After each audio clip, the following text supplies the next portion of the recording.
The Seekonk Speedway podcast series is a production of Seekonk Speedway and Souza Media. For more information on Souza Media, visit kylesouza.com.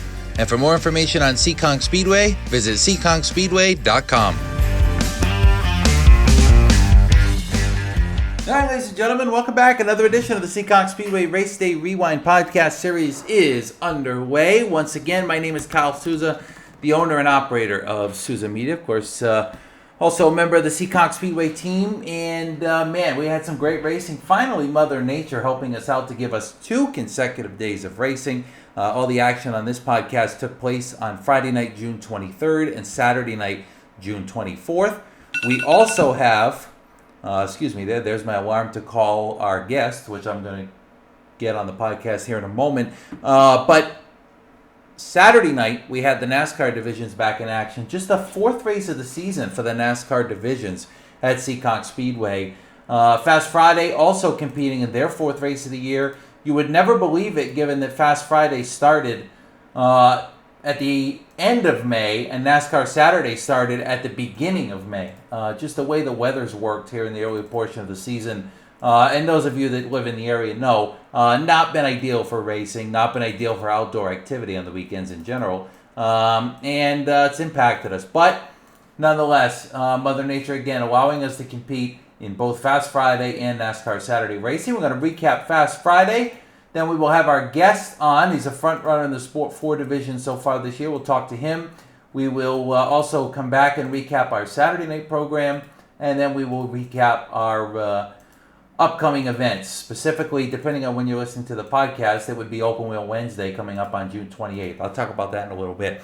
Let's start off with our rapid fire recap segment. First for Fast Friday, as the Seekonk Grand Prix Bandolero Bandits hit the track first 15 laps of competition. And after that, when it was the defending champion picking up the win, the Green Hornet, Sam Macedo, in Everett's Auto Parts Victory Lane, car number 16, first win of the year for him. Won the championship last year without winning a feature race. This year, able to get that out of the way in the 4th race of the season, taking down the win.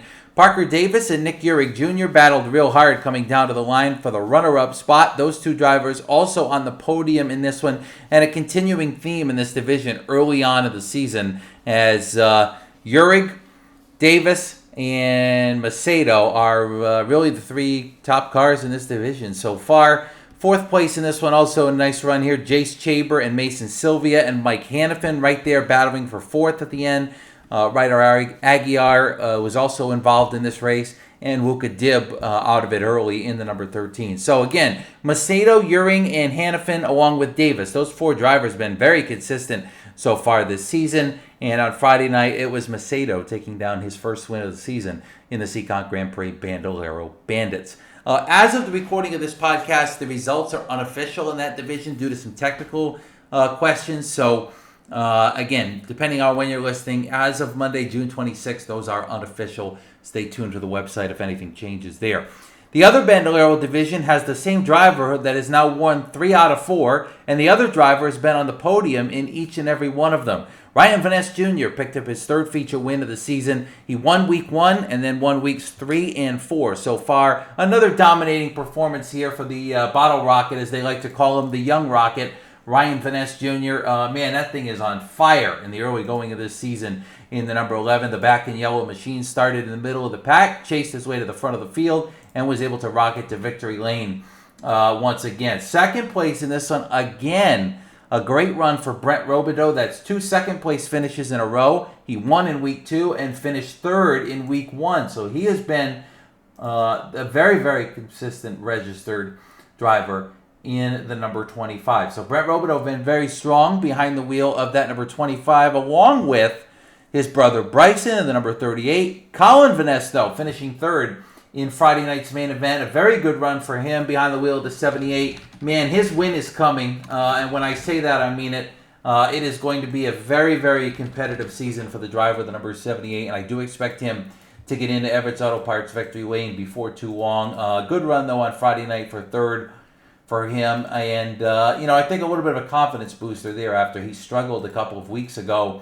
Spun out, I believe he was in the lead when he spun out on his own, and was able to rebound there for a decent finish, and does a nice job on Friday, finishing in the 3rd spot. in the number 78. Fourth spot in this one, Andrew Gomes. First time we see him up there in the top 5. Actually, second time we see him finishing 4th. He also finished 3rd a couple of weeks ago, so he's been up there consistently so far early in the season. And rounding out the top 5 was Ben Morbido, who won a race in the Bandits last year. Part-time comer to the Speedway from New York, and did a nice job there on Friday, finishing in the 5th position. Bandolero divisions have been great. The Outlaw division on Friday night, starting something like 16 cars. Seriously, it looked like Talladega the first few laps with the way they were jostling out there in the track, but clean, competitive, and fast in the Bandolero Outlaws so far in 2023, along with the Bandits, Sam Macedo in the Bandits, and Ryan Vaness Jr. in the Outlaws, your 2 winners. Sport 4 division also came down to a 4-way battle for the checkered flag, and man, another good race here, this time for the lead between Tyler Duhanchik and Henry LaValle. LaValle gets out front in the middle stages of this race. Kind of felt like maybe he would be in position to get the win, but Tyler Duhanchik chased him down after a tough couple weeks for him. 2 weeks ago, he hit the wall extremely hard in the front straightaway, wrecked the car. He came back a week later, had a decent run, but nothing really to jump up and down about in the number 48. Just kind of getting his feet wet back in the division with a 2nd place finish. I know, I say not to jump up and down. At the time, that was a big deal for him, finishing 2nd, but not really up to his standards. Obviously, he wants to win, and on Friday night, he was able to pull that off, taking down the win in a real photo finish between him and Henry LaValle for the lead. They battled side by side for the, I would say, 7-8 laps at the finish, and Duhanchik able to edge out and take down the win. Close finish, though, in the Sport 4 division on Friday night, and it was at the line. .141 was the gap between Duhanchik and LaValle, so 1/10 of a second. Jarrod Frietas coming home in 3rd. Another good run to open the season for him. Crystal Murray came home in 4th, following up her win from the week before. And rounding out the top 5 was Justin LeDuc in the number 02. You take a look at the point standings in the Sport 4, and it confirms the consistent drivers so far. Jarrod Frietas and Henry LaValle are tied at the top of the championship. Richie Johnson and Crystal Murray are tied for 3rd. Taylor Bowser rounds out the top 5 early going. Duhanchik rebounding and climbs his way back up to 8th in the championship. Remember, with the playoff system, you just want to be in the top 8 by the time we get to the end of August. So all these guys are in good spots right now, guys and girls. Taylor Bowser 5th, Daniel Hayes and Mikey LaForte 6th and 7th. So we'll watch this division over the course of the summer, but a big congratulations to Tyler Duhanchik, the Phil's Propane team, for their hard work, perseverance, and getting back to victory lane just the 2nd week back from a nasty wreck. Friday night was the first time in 2023 we saw a different winner in the Helgers South Coast Power Equipment Sportsman. Danny Massa parks it in victory lane for the first time. Started on the pole, led the whole race, and dominated this one. Scott Sestodio had won the first 3 events in this division. Not able to do it, though, on Friday night. Was involved in a couple skirmishes. Comes home with 38 points. In this one, he had 50 points in the first 3 races as winner. Friday night, that 38 points means he finished in 7th spot. Up front, really Massa's race to control. Mike Hendricks finished in 2nd, Ethan Souza 3rd, Sammy Lincoln 4th, and 5th was Timmy Ouellette. You look at the championship standings, off to a great start this year for Sestodio, but Mike Hendricks as well, not to be overshadowed in that number 03. He's got finishes of 5th or better in all the races, and Ethan Souza as well, finishes of 6th or better in all the races in the early going of the season. So I know Sestodio's got 3 feature wins in 4 races, but he's not been the only car running consistently at the front. However, he has been the one to victory lane. So 3 wins for Sestodio, 1 now for Danny Massa. The Pure Stock's off to another good start here in 2023. And the other feature on Friday night to recap was the Nick's Pit Stop Legend Cars. Round 1 here of the Everett's Auto Parts Triple Crown Series. And a very competitive race in that one up at the front of the field. A tight battle between some of the top contenders in this division included Chase Sylvia in just his 4th oval legend car race, coming home in the 2nd position. Josh Parsons led most of this race. Brendan LaBelle was able to pass him with just a few laps to go, and LaBelle is 3 for 3 in 2023. He did miss 1 week, so we've run 4 races. I know he's won 3 of them. He did miss that one, but he's 3 for 3 when he competes in a legend car race at Seekonk in 2023 so far. LaBelle took down the win. I mentioned Sylvia. Phenomenal run for him after winning so many races in the Bandolero Outlaws last year. He's able to come home here in the 2nd spot in just his 4th race in a legend. So very competitive run there. Josh Parsons finished in third. Good run for him. Riley Paul, invading Seekonk as an outsider, had a great run here, finishing fourth. And Jacob Burns was fifth in the number 13. Mason Tessier was in the sixth position, just behind him. Early going in the Legend Cars, Jacob Burns off to a good start along with Josh Parsons. They are at the top of the championship standings. And again, I must say, as of the recording of this podcast, the official results in the Legend Cars have not been done. So still unofficial due to tech. And as of right now, that's the finish. But stick with us on Facebook and our website. If anything changes, we will be sure to let you know on that in our Fast Friday results for the Legend Cars and the Bandits. Those two divisions were still TBD for the final results at this time. We're going to take a quick break on this week's edition of the Race Day Rewind podcast. When we come back, we're going to welcome Jarrod Frietas, a Sport 4 regular who is off to a very impressive start in his 2023 season, including an opening night win. Stay with us and we will chat with him.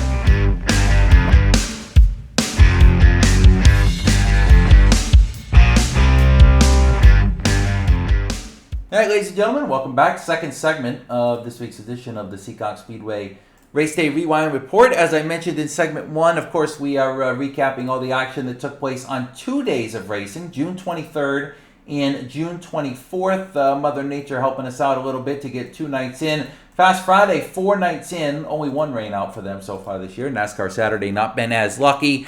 And our guest here in the second segment of this week's podcast is one driver who has been very competitive so far in 2023, was competitive last year as well in the Sport 4 division on Fast Friday, but really breaking out in the early portion of this season with a victory on opening night and then following it up here with a couple of great runs in the last couple of weeks. That is Jarrod Frietas. And Jarrod, before we get started with talking about 2023, which has obviously started off well, let's talk about your racing history here. Maybe some of the fans wondering, where has Jarrod come from? How did he end up here in the sport division? Why don't you walk us through the path here to get to this division on Friday nights? Just fell in love with NASCAR when I was a kid, and then started going to the track probably 97, I think, was my first time, and just absolutely fell in love with it. And it was something that I would hope to want to do one day, and messed around a little bit a long time ago, like in the early 2000s for a season or two, and then just got the urge to get back in it the past couple of years. So it's been a good time. Well, so Jarrod's driving car number 04, and this is a car that Jaden Hamilton had driven previous years before moving on to the Legend Car division on Fast Friday. Jarrod, what's your relationship with Jaden? And I'm sure that helped aid getting you out there, as you two seem to be pretty good friends and work together on this thing. Yeah, I drove his car last year, and I'm back in a car for myself this year. I drove 2 or 3 years ago in 2021, a Mitsubishi. He had a Mitsubishi, and we just got kind of hooked up over the internet, started talking back and forth, and just like basically became brothers and worked together on different ideas and stuff like that. And I definitely wouldn't have had any amount of success without him. And then my car in 21 up at League, we went to the Oktoberfest at the end of the year and got a crash, and it got destroyed. So with him moving up to the Legend, he let me drive his car last year because I was probably about going to be done. So was fortunate for that. We had a good year last year, then picked up another chassis this past year over the off season and started working on it late January and built it up to what we have going on right now. Well, it's certainly been very competitive. Let's talk about the beginning start of the season here. I mean, you won opening night, second in week 2, had a third this past week, and I know you didn't finish in the top 5 a couple of weeks ago, but still was a pretty good run for you. What's been into the success here? Obviously, you, Henry, Crystal have been some of the more competitive and some of the drivers competing for the wins. This past Friday night, Jarrod Duhanchik rebounded after a wreck a couple weeks ago and got the win. It seems like the group of the 4 or 5 of you are off to a very impressive start here, and I'm sure you're happy to be in that list. Yeah, I definitely am. I don't know, just a lot of hard work and just trying to pay attention to every little thing, and it's paid off. And definitely fortunate to have come out as strong as we have been this year. I can't really pinpoint it to one definite thing. I'm just really fortunate to be going as good as we are right off the bat. It's a blast racing with people like Crystal and them right up front. It's just good, hard, clean racing. Tyler, everybody. It's a lot of fun.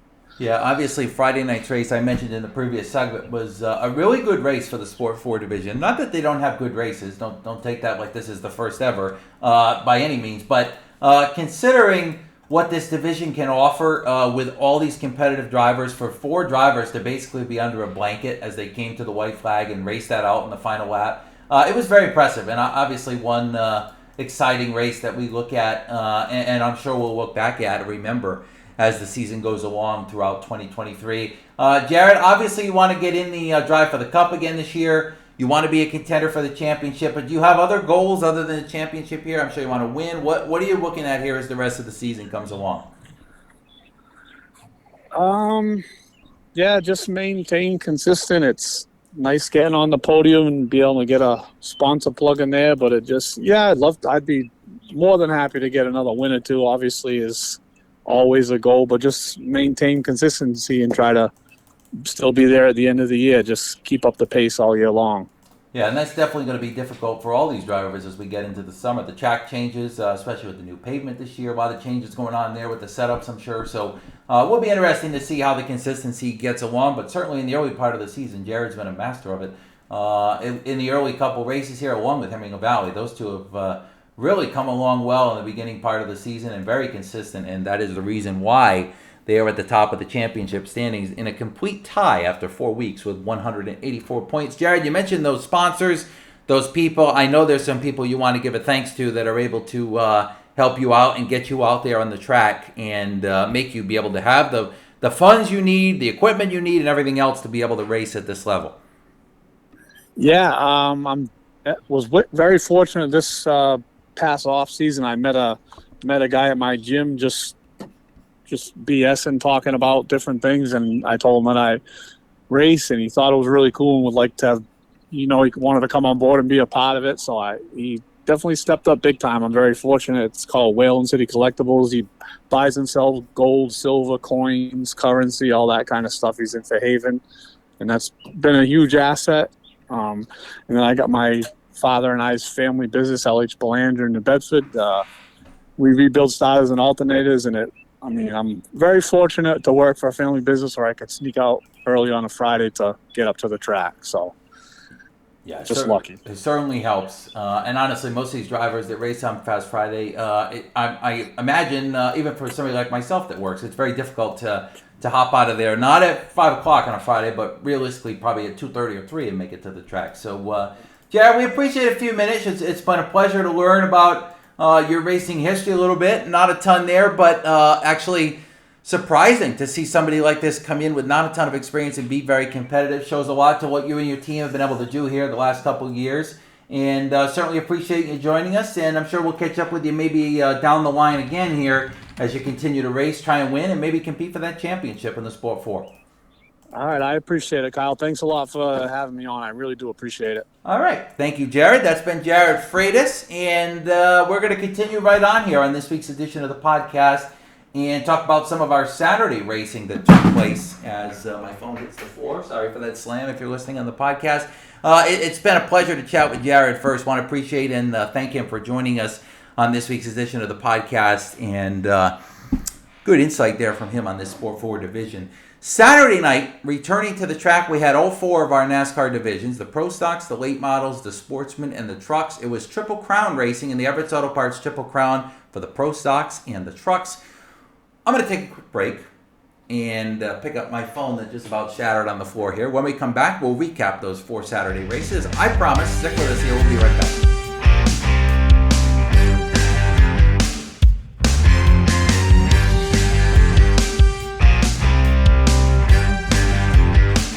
Hey, as promised, final section of this week's edition of the podcast. Again, I want to thank everybody for listening. Real pleasure to come on here and talk to some of our drivers. Of course, Jarrod Frietas joining us on this week's edition. But many drivers over the course of the season chatting with us here on the podcast. And if you're out there, again, you want to hear a driver or a specific driver or somebody else, a staff member, let us know here. Comment when we put it up on Facebook every week. Send the track a message on Facebook. Send me a message on Facebook, Kyle Souza, or the Souza Media page, and I'll do my best to try to get that accomplished for you. Again, thanks to Jarrod, and 2 great nights of racing in the books as part of the podcast here. Let's move on. Big one coming up Wednesday night as the Monaco Modified Tri-Track Series is back in town. Again, depending on when you're listening to this, it's hard for me to say if it's already happened or not. But if you're catching it before Wednesday, big one coming up. The Open Wheel Wednesday returns for the 18th Annual Modified Madness 100. No surprise here. This is going to attract some of the top talent in modified racing with a $10,000 prize on the line. This event started back in 2005. A very historic event when you think of big open modified races in New England. Certainly one of those up there that's at the top of the list of excitement, and $10,000 on the line again, sanctioned by the Tri-Track Series. Names like Matt Hirschman, who picked up the dominating win in the Wheel and Modified Tour event at Seekonk a couple of weeks ago, will be involved in this one. He's a 5-time winner of the $10,000. 50 grand this guy's taken from Seekonk Speedway just in this event over the 18 years it's been going on. Never mind what he won in the tour race and what he's collected in the races he didn't win in. So a very, very, very phenomenal record there for Matt Hirschman. No surprise. Doug Colby will be involved in this one behind the wheel of the number 10, the Mayu Tools entry. Chris Pastriak, Chase Dowling will be a part of this one. Les Hinckley's another name everybody's probably familiar with. Local flair here with Jake Johnson, former Legend Car champion and late model winner, competing in this one. Big time modified names like Ronnie Silk, Austin Beers involved, Kyle Bonsignor, Ronnie Williams, of course, the winner of the Tri-Track opener back at Thunder Road, Sammy Ramo. How can you forget a guy like Kirk Alexander, Woody Pitcat, Anthony Nacella, Richard Savory. Nice list of cars preparing to compete here in the $10,000 to win main event behind the wheel of their open wheel modifieds. Again, this event coming up Wednesday night, June 28th, $10,000 to win, 100 laps for the modifieds. We will also have the Neiman Midgets in town for the 50-lap main event, and the 350 Smack Supers will also be in town. The Super Modified, the small box, will be here for this one. A good race, really. Great race program for the middle of the week coming up Wednesday night, June 28th. Buy your tickets online. As always, I say it every week, but you can save money, first of all, and you can save the gates. You won't have to wait in the lines. That's really big. I hate lines, and if you go out there and buy your tickets online at SeekonkSpeedway.com, you don't have to wait in those lines. You can just walk right up with your ticket and head on into the track. So, yeah, big event on Wednesday night, June 28th. Definitely want to see y'all at Open Wheel Wednesday. More information on that is online at SeekonkSpeedway.com, and you can also follow us on Facebook behind the wheel of their modifieds, their super modifieds, and their midgets. They will be at the third mile on Wednesday night. Saturday night, July 1st, we also have another night of NASCAR Advanced Auto Parts Weekly Racing Series action plan. We are off on Fast Friday. A little bit of confusion for some people on this one. There is no Fast Friday racing this week. Want to make that clear. June the 30th, no Fast Friday racing. So Saturday night, the stars are back of the NASCAR divisions. Round number 2 of the Triple Crown Series is coming up, and that is going to be for the Chaz's Auto Body, the Helger South Coast Power Equipment Sportsman. Second round of the Triple Crown will be coming up. First round of the Triple Crown is now complete for all Saturday divisions. We're on to round 2. We had round 2 for the trucks last week, and round number 1 for the Sportsman coming up this week on Saturday night. Round number 2. 35 laps for them. Round 1, of course, came right down to the end between Chad Baxter in the number 0 and the outside lane was Steve Axon. Axon edged him out for the win across the stripe, and we'll see how it shakes out here. 35 laps on Saturday night. We also have round number 1 of 75 lap races for the year for the Pro Stocks. Actually, I think it's the only 75 lap race. Second week in a row, extra distance there as they prepare for battle with the American Racer 75. Now, very competitive race coming up here on Saturday night. $2,000 to win, $1,500 for second, and $1,100 for third. It is going to be a great, great, great race on Saturday. 75 laps, extra distance, a little bit of a close battle coming up between some of our contenders as the championship chase continues there in the Pro Stocks, but really big money on the line here, $2,000 to win in this one. We'll have the late models also on hand along with the Chaz Auto Body Sport Trucks for regular feature racing in this one. Tickets again for Saturday night, also available in advance online at SeekonkSpeedway.com as they are for all events. Don't forget, July 7th, Fast Friday is back, and July 8th, our Independence Day Thrill Show. the best fireworks show in New England, and more. Again, you can buy your tickets for all these events coming up at SeekonkSpeedway.com right through the end of the season. Well, that's it for this week's edition of the podcast. I think I've talked enough. Thanks to Jarrod Frietas for joining us. A great recap of our Fast Friday racing from June 23rd and 24th. And, of course, previewing Open Wheel Wednesday and July 1st in the NASCAR Saturday racing. That is it, ladies and gentlemen. Enjoy the rest of your week. Thanks to Ed St. Germain for pushing the buttons behind the scene. Thanks to our supporters and our listeners. Most importantly, we will see you at the races here as 2023 rolls on. And finally, the sun on a Saturday